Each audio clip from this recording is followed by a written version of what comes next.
ನಮ್ಮ ಕೇಸ್ನಲ್ಲಿ CM target ಮಾಡಲಾಗಿದೆ. ಎಚ್ಡಿಕೆ ರಾಜೀನಾಮೆ ಕೊಡ್ಲಿ ಆಮೇಲೆ ನೋಡೋಣ ಅಂತ ಈಗ ಕಾಂಗ್ರೆಸ್ ನಾಯಕರುಗಳಲ್ಲಿ ಹೇಳಿಕೆಗಳು ಬರ್ತಾ ಇದೆ. ಅದರಲ್ಲಿ ಶಾಸಕ ಪ್ರದೀಪ್ ಈಶ್ವರ್ ಈಗ ಎಚ್ಡಿಕೆ ರಾಜೀನಾಮೆ ಕೊಡ್ಲಿ ಆಮೇಲೆ ನೋಡೋಣ ಅಂತ ದೋಸ್ತಿಗಳ ಕಾಂಗ್ರೆಸ್ ಶಾಸಕ ಪ್ರದೀಪ್ ಈಶ್ವರ್ ಕಿಡಿಕಾರಿದ್ದಾರೆ. ಸಿಎಂ ರಾಜೀನಾಮೆ ಕೊಡುವಂತ ಮಾತೇ ಇಲ್ಲ, ಪ್ರಶ್ನೆ ಇಲ್ಲ ಅಂತ ಪ್ರದೀಪ್ ಈಶ್ವರ್ ಹೇಳಿದ್ದಾರೆ. ಮೂಢ ಹಗರಣ ನಮ್ಮ ಸಾಹೇಬ್ರು ಯಾವುದೇ ತಪ್ಪು ಮಾಡಿಲ್ಲ, ಯಾಕೆ ಸುಮ್ಮನೆ ಇಷ್ಟೆಲ್ಲ ಮಾಡಿಸ್ತಿರೋದು? ಯಾರು ಕೋರ್ಟ್ಗೆ ಹೋಗಿದ್ದು? JDS ಕಾರ್ಯಕರ್ತ ತಾನೆ, JDS ಕಾರ್ಯಕರ್ತ ತಾನೆ ಕೋರ್ಟ್ಗೆ ಹೋಗಿದ್ದು. ಕುಮಾರಸ್ವಾಮಿ ಅವ್ರ ಪಾತ್ರ ಇಲ್ವಾ? ಅವ್ರು ಕಲ್ಲು ಹಾಕಿದ್ರೆ ನಾವು ಫ್ಲವರ್ ಹಾಕೋಕ್ಕಾಗತ್ತಾ? ನಾವು ಪಾಟು ಸೇರ್ಸಿ ಹಾಕ್ತೀವಿ. ರಾಜಕಾರಣ ಹಂಗೆಲ್ಲ ನಡೆಯಲ್ಲ ಸರ್. ನೀನೊಂದು ಕಲ್ಲು ಹಾಕಿದ್ರೆ ನಾವು 4 ಹಾಕ್ತೀವಿ, ನೋಡ್ಕೊಂಡಿರಕ್ಕ ಆಗುತ್ತೆ ಅಲ್ವ? ನಮ್ಮ ಸಾಹೇಬ್ರನ್ನ ಟಾರ್ಗೆಟ್ ಮಾಡಿದ್ದವರು. ರಾಜೀನಾಮೆ ಯಾಕೆ ಕೊಡಬೇಕು? ಕುಮಾರಸ್ವಾಮಿ ಅವ್ರ ಬೇಲ್ ಮೇಲೆ ಅಲ್ವಾ? ಕುಮಾರಸ್ವಾಮಿ ಅವ್ರು ರಾಜೀನಾಮೆ ಕೊಡಲಿ, ಮತ್ತೆ ಯೋಚನೆ ಮಾಡೋಣ. ಸಿದ್ದರಾಮಯ್ಯ ಸಾಹೇಬ್ರೆ ನಮ್ಮ ಮುಖ್ಯಮಂತ್ರಿಗಳು, ಯಾವುದೇ ಬದಲಾವಣೆ ಇಲ್ಲ. ಸಿದ್ದರಾಮಯ್ಯ ಸಾಹೇಬ್ರೆ ಮುಂದುವರಿತಾರೆ, ಅವ್ರು ಯಾವುದೇ ಕಾರಣಕ್ಕೆ ರಾಜೀನಾಮೆ ಕೊಡಲ್ಲ. ಎಚ್ಡಿಕೆ ವಿರುದ್ಧದ ಗಂಗೇನಹಳ್ಳಿ ಡಿನೋಟಿಫಿಕೇಶನ್ ಕೇಸ್ ಏನಿದೆ, ಕೇಂದ್ರ ಸಚಿವ ಕುಮಾರಸ್ವಾಮಿ ವಿಚಾರವಾಗಿ ಈಗ ಪ್ರೆಸ್ ಮೀಟ್ ಕೂಡ ಇದೆ. ಇನ್ನು ಸ್ನೇಹಮಯಿ ಕೃಷ್ಣ ಈ ಕೇಸ್ಗೆ ವಿಚಾರವನ್ನು ಮಾತಾಡೋದಾದ್ರೆ ನಮ್ಮ ಪ್ರತಿನಿಧಿ ರಾಮ್ ಈ FIR ಆದ ನಂತರ ಸ್ನೇಹಮಯಿ ಕೃಷ್ಣ ಅವ್ರನ್ನ ಮಾತನಾಡಿಸಿದ್ದಾರೆ. ಬನ್ನಿ ನೋಡೋಣ. ಸಿಎಂ ಸಿದ್ದರಾಮಯ್ಯ ವಿರುದ್ಧ ಮೈಸೂರು ಲೋಕಾಯುಕ್ತದಲ್ಲಿ FIR ದಾಖಲಾಗಿದೆ. ಇದು ಮೊದಲ ಹಂತದ ಹೋರಾಟದ ಜಯ ಅಂತೇಳಿ ಈಗಾಗಲೇ ದೂರುದಾರ ಸ್ನೇಹಮಯಿ ಕೃಷ್ಣ ಹೇಳಿದ್ದಾರೆ. ಹಾಗಿದ್ರೆ ಅವರ ಮುಂದಿನ ಹೋರಾಟ ಏನು, ಲೋಕಾಯುಕ್ತರು ಯಾವ ರೀತಿ ಅಂತ ತನಿಖೆಯನ್ನ ಮಾಡಬೇಕು, ಎಲ್ಲದರ ಬಗ್ಗೆ ಮಾತಾಡಲಿಕ್ಕೆ ಖುದ್ದು ದೂರುದಾರ ಸ್ನೇಹಮಯಿ ಕೃಷ್ಣ ನಮ್ಮ ಜೊತೆಗಿದ್ದಾರೆ. ಒಂದು ಕಡೆ ಸಿದ್ದರಾಮಯ್ಯ ವಿರುದ್ಧ FIR ದಾಖಲಾಗಿದೆ, ಮೊದಲ ಹಂತದ ಜಯ ಅಂತ ಹೇಳಿದ್ರಿ, ತಮ್ಮ ಮುಂದಿನ ಹೋರಾಟದ ನಡೆ ಹೇಗೆ ಸರ್? ಈಗ ತನಿಖೆಯಲ್ಲಿ ಯಾವ ದಾಖಲೆಯನ್ನು ಸಂಗ್ರಹಿಸಬೇಕು, ಯಾವ್ಯಾವ ಸಾಕ್ಷ್ಯಗಳನ್ನು ವಿಚಾರಣೆ ಒಳಪಡಿಸಬೇಕು, ಅವರಿಂದ ಯಾವ ಮಾಹಿತಿ ಮತ್ತು ದಾಖಲೆಯನ್ನು ಪಡ್ಕೊಳ್ಬೇಕು ಅನ್ನೋದ್ರ ಬಗ್ಗೆ ನಾನು ಇವತ್ತೊಂದಲ್ಲ, ನಾನು ಯಾವುದೇ ಪ್ರಕರಣ ದಾಖಲೆ ಮಾಡಿದ್ರು ಕೂಡ ತನಿಖಾಧಿಕಾರಿ ನನ್ನದೇ ಒಂದು ರೀತಿ ಮನವಿ ಪತ್ರ ಕೊಡ್ತೀನಿ ದಾಖಲಾತಾದ್ಮೇಲೆ.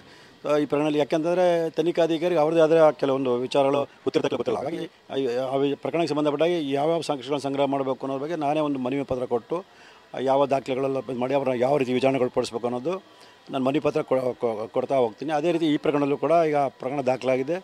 ನಾವು ಮಾನ್ಯ ನ್ಯಾಯಾಲಯದಲ್ಲಿ ಅರ್ಜಿಯಲ್ಲಿ ಸಾಕಷ್ಟು ವಿಷಯಗಳು ತಿಳಿಸಿದ್ರು ಕೂಡ ಅದಕ್ಕೆ ಪೂರಕವಾಗಿ ಯಾವ್ಯಾವ ದಾಖಲೆಯನ್ನು ಸಂಗ್ರಹ ಮಾಡಬೇಕು ಅನ್ನೋದು, ಮತ್ತು ಯಾರನ್ನು ವಿಚಾರಣೆಗೊಳಪಡಿಸ್ಬೇಕು, ಮತ್ತು ಈಗ ಎಲ್ರಿಗೂ ಅನುಮಾನ ಬಂದಿರೋ ಪ್ರಕಾರ ಏನು ಸಚಿವ ಬೈರತಿ ಸುರೇಶ್ ಆದರೆ ಮೂಡದಲ್ಲಿರ್ತಕ್ಕಂಥ ಕೆಲವು ಕಡತಗಳನ್ನು ಹೆಲಿಕಾಪ್ಟರ್ ತೊಗೊಂಡೋಗಿದ್ದಾರೆ ಹಾಗೆ ಅಂತ ಆರೋಪ ಇದೆ.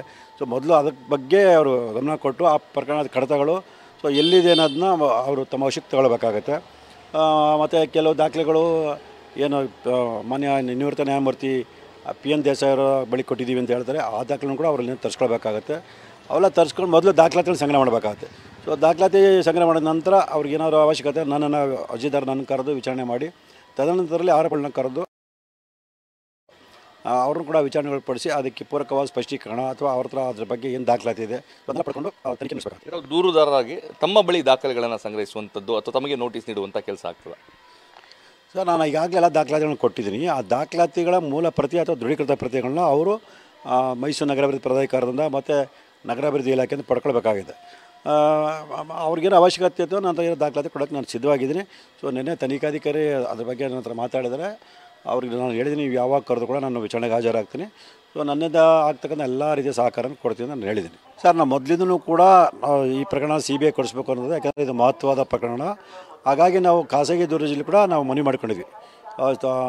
ರಾಜ್ಯ ಸರ್ಕಾರದ ವ್ಯಾಪ್ತಿಗೆ ಒಳಪಡದೇ ಇರತಕ್ಕಂಥ ಸ್ವತಂತ್ರ ತನಿಖೆ ಸಂಸ್ಥೆಯಿಂದ ಅಥವಾ CBI ಸಂಸ್ಥೆಯನ್ನು ಮಾಡಿಸಿ ಅಂತ ಮನವಿ ಮಾಡ್ಕೊಂಡಿದ್ವಿ. ಸೊ ಜನಪ್ರತಿನಿಧಿ ವಿಶೇಷ ನ್ಯಾಯಾಲಯಕ್ಕೆ CBI ಕೊಡುವಂಥ ಅಧಿಕಾರ ಇಲ್ದಿರೋದ್ರಿಂದ ಅವರು ಲೋಕಾಯುಕ್ತಕ್ಕೆ ಆದೇಶ ಮಾಡಿದ್ದಾರೆ. ಸೊ ನಾವು CBI ಕೊಡಿಸೋ ಹಿನ್ನೆಲೆಯಲ್ಲಿ ನಾವು ಈಗಾಗಲೇ ನಿನ್ನೆ ನಮ್ಮ ವಕೀಲರ ಮುಖಾಂತರ ಮಾನ್ಯ ಉಚ್ಚ ನ್ಯಾಯಾಲಯಕ್ಕೆ ಅರ್ಜಿಯನ್ನು ಸಲ್ಲಿಸಿದ್ದೀವಿ. ಮಾನ್ಯ ನ್ಯಾಯಾಲಯಕ್ಕೆ ಎಲ್ಲ ರೀತಿ ಮನವರಿಕೆ ಮಾಡಿಕೊಟ್ಟು ಈ ಪ್ರಕರಣ CBI ಕೊಡಿಸೋಕ್ಕೆ ಎಲ್ಲ ಪ್ರಯತ್ನ ಮಾಡ್ತೀವಿ. ಸ್ನೇಹಮಯಿ ಕೃಷ್ಣ ಅವರ ಹೋರಾಟ ಈ ಪ್ರಕರಣದಲ್ಲಿ ಎಲ್ಲಿಯವರೆಗೆ? ಖಂಡಿತವಾಗ್ಲೂ ಸರ್, ಕೊನೆಯವರೆಗೂ ನಮ್ಮ ಉದ್ದೇಶ ಈ ಸಿದ್ದರಾಮಯ್ಯ ಅವ್ರ ಕುಟುಂಬ ಜೈಲಿಗೆ ಕಳಿಸೋದು ಅಷ್ಟೇ ಅಲ್ಲ. ಸಿದ್ದರಾಮಯ್ಯನಂಥ ಪ್ರಭಾವಿ ವ್ಯಕ್ತಿಗಳು ತಮ್ಮ ಅಧಿಕಾರವನ್ನು ದುರ್ಬಳಕೆ ಮಾಡಿಕೊಂಡು ಆ ಮೈಸೂರು ನಗರಾಭಿವೃದ್ಧಿ ಪ್ರಾಧಿಕಾರದ ಅಕ್ರಮವಾಗಿ ಏನು ಸಾವಿರಾರು ನಿವೇಶನವನ್ನು ಪಡ್ಕೊಂಡಿದ್ರೆ ಆ ಎಲ್ಲ ನಿವೇಶನಗಳು ಮೈಸೂರು ನಗರ ಪ್ರಾಧಿಕಾರಕ್ಕೆ ವಾಪಸ್ ಬರಬೇಕು, ಅರ್ಹಫಲಾನುಭವಿಗಳಿಗೆ ಅದು ತಲುಪಬೇಕು. ಅಲ್ಲಿವರೆಗೂ ಕೂಡ ನಿರಂತರವಾಗಿ ಸ್ನೇಹಮಯಿ ಕೃಷ್ಣ ಹೋರಾಟ ಮಾಡೇ ಮಾಡ್ತಾರೆ.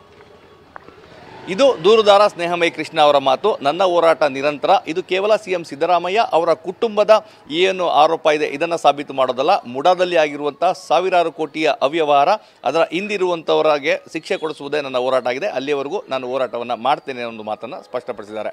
ಕ್ಯಾಮ್ರಾ ಪರ್ಸನ್ ಪ್ರಮೋದ್ ಜೊತೆ ರಾಮ್, TV9 ಮೈಸೂರು.